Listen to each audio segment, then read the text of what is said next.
Okay, today I want to talk about something on most men's minds, as particularly as we age, the prostate. You may have had your prostate checked through the years. I know I did at 58. They're always checking that every year, right?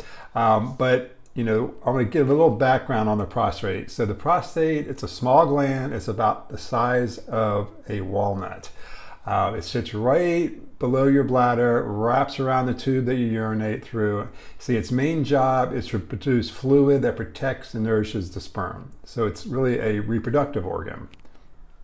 But here's why it matters more than most men may realize. It also kind of sits around your plumbing. So when it becomes irritated or inflamed, even slightly, it starts squeezing that very tube that we pee through. It's also extremely hormone sensitive. Testosterone, estrogen balance, stress hormones, they all influence how our glands behave, right? So when the prostate acts up, it's rarely random. It's responding to what's happening in the rest of the body. So today I want to talk about how going from this all the way up to this, an orange, and for real. So think about this. This is what it should be down in our pelvic region. It can grow if it's not being managed properly to the size of an orange. So just imagine what's happening down there. This is why when we are just dribbling pee or getting up middle of the night, if you have this sitting down there in your bladder, there's not a lot of room for anything else there. So today I want to dive into that. Okay, so lately I've had lots of questions from my male clients regarding prostate health. So today what I'm going to do, I'm going to share a few things. I'm going to share one, signs of prostate inflammation. So you know what to expect, what it looks like. Number two, and what are some of the common everyday causes of prostate enlargement. And three, I'm going to give you four things everyone can focus on to support not only prostate health, but really the whole body health. And then I'll finish up with some actionable steps that you can take starting today to support your prostate. So first, some signs of things like frequent nighttime urination and or weak or hesitant streams. So if you're waking up in the middle of the night, just got you have to pee 2, 4, even more times, it's interrupting your sleep. And sleep is our time to repair the body. So it's not just the act of getting up to pee, it's also affecting our hormones during the day, our appetite, etc. So that's a really common sign. That weak stream, if you find yourself stopping, little in spurts, could be a sign of something going on down there, some enlargement. Remember, I talked about going from the walnut size all the way up to an orange. There's not going to be a lot of room left in there for the bladder to fill up, and that's also going to press on the urethra coming down, so kind of limiting how much urine can get through. Or you may experience urgency. You're like, all of a sudden, you got to go, all right? So we got the sleep, we've got the weak stream, having to get up in the middle of the night. If you feel like in midsection, that pelvic session, we call it, section, if you feel pressure down there, see if that walnut becomes the size of an orange, there's going to be a lot more pressure going down through that region. It might just feel uncomfortable. For some people, it could actually hurt. Another common sign that aging men experience is reduced libido. Obviously, it's all the rage, the little blue pill, etc. Now, how those little blue pills basically work is they're just relaxing the muscles, they're dilating the blood vessels. Now, that's just a short-term fix, right? So remember, the prostate is part of your reproductive system.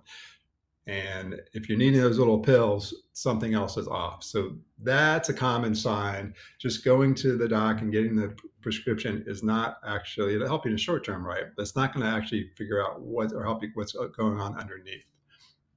Okay, so what actually causes the walnut to become an orange? See, the prostate doesn't just randomly grow. People are always talking about how as they age, it naturally gets bigger. Well, in today's environment, that's probably true because a lot of stuff going on that ancestrally we weren't experiencing. So it doesn't just randomly grow for no reason as you get older. There's some things underlying it. We have, inflammation. So inflamed tissue swells throughout your body, not just the prostate. So that's true. Like if you sprain your ankle, it swells, right? That's inflammation. That's a good kind. But if it's chronic and it's causing things like your prostate to enlarge, or it could also be arterial, it could be other areas of your body. Remember, we're all connected. It's not just the prostate. That's just a more obvious sign, I guess, than some. So if you have low-grade chronic inflammation, that can come from the foods we eat, things like oxidized vegetable oils, these ultra-processed foods, also poor sleep, chronic stress, those affect it. And we hear a lot nowadays about TRT, testosterone replacement therapy. Well, it's not always about just boosting the testosterone. It's also about balancing all the other hormones. So testosterone balance involves estrogen clearance, DHT sensitivity, high cortisol, which is your stress hormone, suppresses testosterone. So you can kind of see the picture of how these other hormones affect your testosterone. Let's see, prostate health is super related, super connected to your blood sugar, your metabolism, your sugar control. You see, blood sugar raises insulin, and insulin, one of its big jobs, one of its big duties as a hormone is to signal growth. So if we're bathing our organs, including our prostate, with insulin all the time, it's signaling to grow. If you have that visceral fat, we call it, that's that midsection fat, that belly fat, that is an estrogen factory. All right, so you want to get rid of that. Also, if you're eating very sugary or foods that turn to sugar, like lots of grains, lots of bread, pasta, oats, things like that, those are causing your blood sugar to swing. Which, when your blood sugar goes really high, your insulin comes right out to put it down because it's trying to get the excess sugar out of your body. When you have excess sugar in our system, it's toxic. So more than a teaspoon, then we're considered pre-diabetic, diabetic, because it's toxic. We need to get it out. Insulin tries to get it out. So it's also, the prostate is also really extremely sensitive to chemicals in our environment that are mimicking things like estrogen in the body. So there's xenoestrogens, we call those, things from outside that are similar to the estrogens. Endocrine disruptors or hormone disruptors, things like plastics, we heard of BPA. Now there's, BPS, blah, blah, blah, blah. Heavy metals from the environment, air pollution. All these things affect our body's load of toxins. Now, we're not going to get away from everything, right? But we can work on lowering where we can in our environment. See, we didn't evolve, millions of years with plastic in our bloodstream. So if our environment changes, our biology naturally tries to adapt, kind of trying to protect us the best it can. But sometimes these adaptations, because of the high levels of chemicals, aren't always beneficial. Okay, so let's talk about the 4 big levers you can pull today to support the healthy prostate. So the first one is to reduce the inflammation, right? That's the key, because we need to focus on getting an inflammation down, so we're not squeezing and filling up that pelvic region I mentioned earlier. So the prostate swells when the tissue is irritated. So think of the inflammation as a match. If we don't remove that match, nothing else is going to work, right? So we have to stop the inflammation first. Some things we can do to do this. We can remove seed oils. These are those vegetable oils, we call them. Cut out your ultra-processed foods. Eat whole food protein. Yes, animal proteins are healthy. Omega-3 rich foods like wild-caught fish, salmon in particular, always comes to mind. And the opposite side of that is avoid any farmed fish, any farmed seafood, farmed shrimp, all that. It's just being fed a bunch of crap, honestly. And make sure when you're cooking, you're using natural fats. We need healthy fats for our hormones. As we mentioned earlier, that the prostate being very sensitive to hormones. So make sure you're using healthy fats like butter, beef tallow, olive oil, and then also focus on eating plenty of protein. If you're snacking, which is a whole nother discussion, it's not really necessary to be snacking if you're metabolically healthy. So if you find yourself snacking all the time, blood sugar dropping, we need to focus on that. So ditch these industrial snacks, these pressed, extruded protein bars and things like that. Just eat real food. Okay, so number two, we need to control the blood sugar and insulin, which by proxy, which is the growth hormone. So remember, chronically elevated insulin equals tissue growth. Some tissue growth is good, muscles, things of that nature, but we don't want to bathe our organs in too much insulin there. So what can you do? So protein at every meal, healthy fats. Another good little hack before and or after your meal is go for a walk. It helps your body, your muscles take up the extra sugar directly. You want to eliminate the ultra-processed foods, grains. Yes, you can even try losing that oatmeal. Now, look, I grew up in the 70s and oatmeal was supposed to be heart healthy, right? Well, oatmeal is just sugar to the body. These grains and oats and things like that, rice, ultra-processed potatoes like potato chips and French fries, etc. That just gets turned to sugar by the body. And sugar, what's that do? It raises the insulin, which we want to keep in control. You also want to eliminate the sugary beverages. Don't drink your calories. In general, this is a great way to go. Don't drink your calories. Incorporate whatever level you can of resistance exercise. That means lifting heavy things 2 to 3 times a week. 2 or 3 times a week as well. Add some kind of cardiovascular health. It's going to be good for your heart health as well.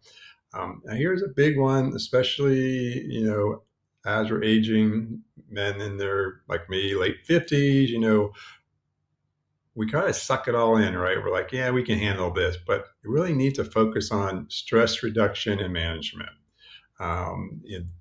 If we're always stressed, that cortisol I talked about earlier, that norepinephrine, adrenaline, all these things are raised. And that when those things are raised, guess what goes up? Blood sugar. And what goes up when blood sugar goes up? Insulin. We're back to our friend insulin, right? So find things that help calm you, prioritize yourself.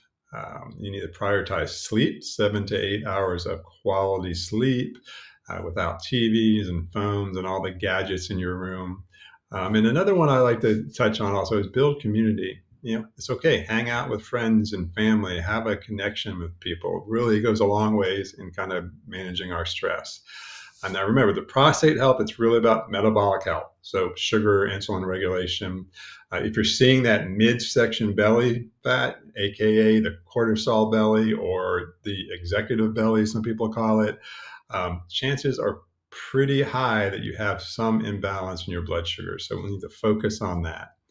The third level is, we're focusing on hormone balances, not just increasing the testosterone. So your other hormones like estrogen, cortisol, adrenaline need to be in balance as well. You'll see a pattern here, okay? Everything comes back to things like sleeping that 7 to 8 hours, managing stress, lift heavy things and move. One I haven't mentioned yet is supporting your liver detox. We need to keep the liver is probably one of our master organs as far as detox goes. So we need to support it when that goes back to everything we talked about already, the healthy foods, stress, and lifestyle. See, the liver will help clear out excess hormones.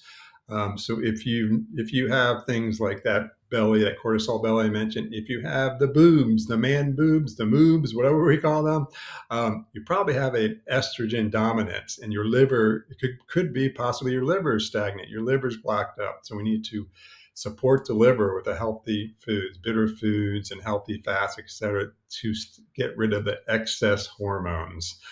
So you see, in that case, it's not just about adding more testosterone shots on there, right? If you have high estrogen, yeah, the testosterone shots will boost your testosterone. But what if we just go back and we support the liver and the lifestyle, and your body will naturally pull out some of those estrogens and things start to get back into balance again there. So, the extra, the imbalances in the hormones, causes that irritation, that inflammation, and this is really why we're waking up two, 4, 6 times or more, peeing in the middle of the night, and then that just kind of begets the stress for the next day. Uh, okay, so now hormone disruptors. I'm going to focus on that. We need to reduce our toxic load. So that's the things like the picture here shows drinking out of plastic bottles. Those plastic bottles will sit out in the sun in front of the grocery store for weeks sometimes, and it's just leaching out those plastics in there. So the prostate is extremely hormone sensitive, and the modern chemicals in these plastics, particularly, often mimic estrogen. So it's not just the natural estrogen; it's all those things that mimic it. So we need to reduce the exposure. And supporting the liver's ability to detox the excesses is very important for overall prostate health, function, and really our whole body health. So we're never going to get away from all these toxins, right? It's just the modern world we live in. But let's focus on what we can control. So focus on things like, for example, don't microwave in a plastic plate. I mean, don't microwave at all if you can avoid it. Drink quality filtered drinking water. Sweating, that's a great detox pathway. Do something hard, sweat. Choose cleaner body products. When you can, you source your food that's organic, wild, pastured, whenever possible. Not always possible, especially if you're eating out, you're traveling, but do the best you can. The more we can lower our toxic load, the better chance our liver, kidneys, sweat, lungs, all this has of keeping up and getting these toxins out. Super important. Our prostate wasn't designed by nature to just grow to the size of an orange as we age. Okay, that would make no sense. Nature is smarter than that. It's when the modern world gets involved. Okay, so actions to take today. Print this slide out, take it, whatever, write this down. All right, so some things that the healthy prostate needs, and when we find deficiencies, it's often because of this. So healthy prostate need adequate zinc, selenium, magnesium, omega-3 fats. Those are some of the big hitters when it comes to prostate health. So it's super important to try to get those from foods like zinc for shellfish, oysters. We always connect oysters with the love, right? The love shell there, but it's because there's zinc in there. It's great for your prostate. Selenium comes in things like fatty fish, sardines, and omega-3 fats, which most people have heard of nowadays. These are the anti-inflammatory fats, like wild salmon. Magnesium, a good source of magnesium is avocados, which is all the rage today. So the goal is to use real foods to get these back into your body. Sometimes people need a little boost, so supplementing with guidance from a practitioner, it can be beneficial to get the body's stores back up, get the inflammation down. So when you are eating, you want to prioritize, high quality proteins like beef, eggs, lamb, wild fish. You want to prioritize healthy fats, avoiding the vegetable fats, and instead eating things like olive oil, avocado oil, any of the animal fats, coconut oil. And here's a good one. The cruciferous family of vegetables, cruciferous veggies, we call them, things like broccoli, cauliflower, cabbage. Guess what they're good for? They're good for helping clear estrogen. So including those in your diet, kind of a little hack to help your liver get some of that excess estrogen out. And then also the mineral-rich foods, the shellfish, red meat, bone broth, things like that. Also a big part of our immune system and thereby helping with keeping things anti-inflammatory is getting enough vitamin D. The easiest way to get that is from the sun if you're in a climate that allows that. Now, you don't want to get sunburn, obviously, but getting out the vitamin D. Here, once again, if it's wintertime and you're living up north, it's a great idea to do some supplementation, get some input on that. We're going to keep your vitamin D levels up. All kinds of studies showing that with the low levels of vitamin D with everything from prostate, but also cancer, colds, flus, etc. So we want to keep that up. Also, drinking quality water, hydrating. In the nutrition world, the general rule of thumb we're always talking about is to drink about half your body weight in ounces. So if you are 180 pounds, you would drink about 90 ounces of water a day. It's always a good idea to put a little electrolytes, a little quality salt in there. Our body needs more than just the water; it also needs the salt, the minerals. We need to also remember the liver. The liver. Let's support that liver, guys. You want to support the master detox organ. So, and once again, how to do that? Well, there's foods that do that. There's supplements to that, but just starting with the basics is going to reduce those seed oils, ultra processed carbs, reduce or even better quit alcohol. I think we all know that. Sugar bombs that are disguised as healthy snacks. So turn over your protein bar or just avoid it. And if it's more than a couple carbs, it's all sugar. Which is, gets remembered, too much sugar in the body is inflammatory. But here's a great thing. The great part about supporting your body for prostate health is all the other systems benefit. So your cardiovascular, your fatigue, your brain clarity and focus. You may find yourself as you are focusing on some of these things I talked about, you're a little sharper, a little clearer. Also, it's going to energize you. It's going to help with muscle health, joint health. A lot of times we're just deficient on minerals and vitamins. And as we start getting some of the junk out, putting the good stuff in, our body can start absorbing the minerals. Because you see, if we're eating crappy food all the time, our body is using up minerals to process that and get it out of our body. I hope that was helpful. On a final note, I'd appreciate your help in getting the word out to other men and ladies in their lives. By one, you can like and follow my YouTube and my other social media things, the Facebook and Instagram, where I'll share more content on men's health and aging. And also just share this episode with a friend, a brother, a dad, a significant other. If you're ladies, share it wide. It's not that hard.